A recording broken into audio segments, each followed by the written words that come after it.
Uber has been struggling to get drivers back on the road. I'm on Daily Mail right now, and as you can see, Uber prices soar during holiday season as ride-sharing giant still struggles to lure drivers back behind the wheel following the pandemic. Couple of different main points I bring up here. One, Uber has been forced to raise its prices following a drop in the number of drivers. The pandemic led to a massive drop-off with many switching to Uber Eats delivery, which I think is kind of interesting. We'll talk about that in a little bit. Drivers are still wary about returning to the app due to safety concerns and inflation. Lastly, and I really don't feel like this is as much of an issue when it comes to this, that the app has also been changed and allows drivers, as we know, to see where passengers want to go before accepting rides. This is the big takeaway, that while the numbers of people traveling over last week's Thanksgiving break have now returned to pre-pandemic levels, and this is the big thing, thousands of former Uber drivers have decided not to get back behind the steering wheels and work for the company. And what makes things even trickier is that Uber has jacked up prices and raised prices a lot. We all know this. Uber prices are super high right now, and they say it's an attempt to lure them back, but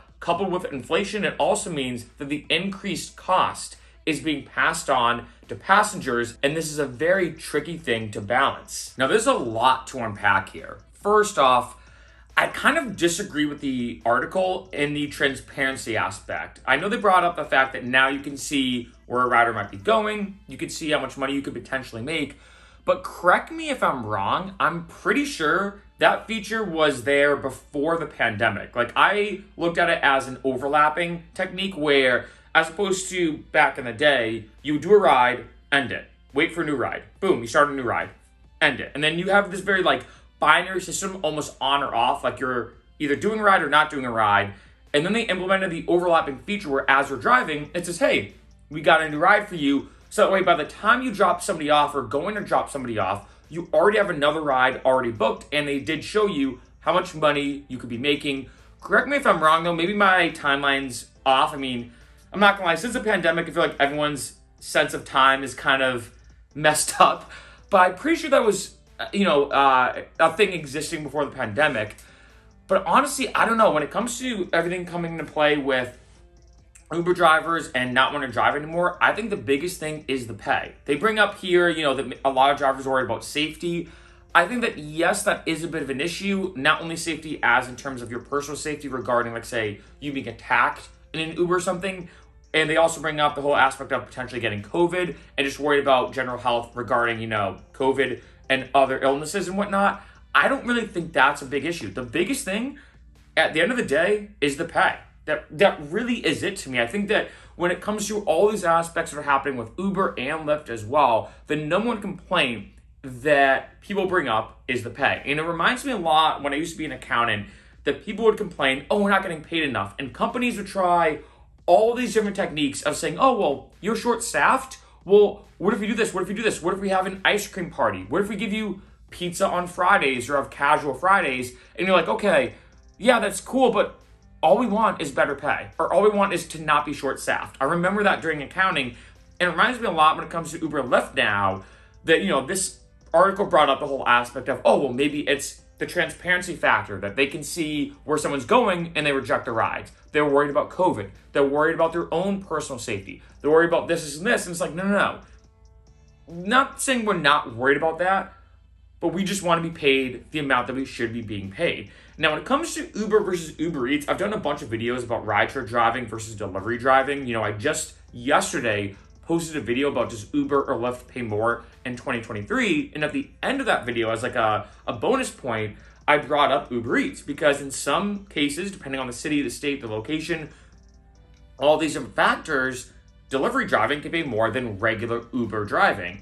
And maybe that's why a lot of drivers are going to Uber Eats. I know, again, the article brought up and people have brought up, well, Uber Eats is maybe safer. Again, obviously when it comes to COVID and the pandemic and whatnot, maybe you don't have to worry about being attacked in your car. You don't have to worry about dealing with difficult passengers potentially. Overall, for me though, I gotta be honest, I hated doing Uber Eats. And just the whole idea of driving somewhere and getting out of your car and having to put your car in hazards, and there's that little voice in the back of your head saying, hopefully we don't get a ticket. Going inside, making sure you get the right food. You hope it's also warm. Because if you grab that bag of food and you can tell it's cold, even if you did nothing wrong, somehow it is your fault. Also, for me, I do like the social aspect of Uber and Lyft. So again, for numerous different reasons, going off on a side tangent, I just personally prefer rideshare driving to delivery driving. However, I know other people who are the exact opposite. And I know they said that a lot more people are moving to Uber Eats. I just think that was during the pandemic. It made a lot more sense if you think about it, especially with a lot of restaurants suffering, with a lot of people stuck indoors. More people were ordering a lot more delivery food. And in addition, the unemployment aspect was a big thing, that a lot of people were getting tons of money when it comes to unemployment assistance. A lot of people were even saying they were getting more money from unemployment than when they actually worked. So it's like, why not just kind of relax at home? Maybe watch TV, play video games, maybe do the things you've kind of always wanted to do to take a break, for example, and just get delivery food. So I think in this article, again, I think they're very misled when they mention that, Uber Eats over Uber. I personally just think that's during the pandemic because it made sense. No one was taking an Uber and Lyft really during the pandemic. Now, I feel like things are pretty much back to normal. So I don't really think that's big of an issue. I think the Uber versus Uber Eats isn't really the situation. It's really just getting paid enough. Now, I will say, when I did try Uber Eats, I only tried it for a little bit. I am planning on doing a unique video where I try Uber Eats for just a week. I did get paid more from Uber Eats than Uber. So that is something that I personally noticed being the case. So maybe it is true. Maybe that some drivers are actually, not even regarding the pandemic, maybe it's true that some drivers are actually driving for Uber Eats. But in my opinion, it comes down to the one thing I've mentioned numerous times in this video, the pay. That, yeah, if Uber Eats is going to pay more than Uber, they're going to do Uber Eats. If people are getting paid more through Lyft, like I mentioned in that 2023 video, that statistically speaking right now, most drivers make more money from Lyft than Uber. It really depends on the situations and everything, but more drivers say they make money through Lyft. They're going to drive for Lyft.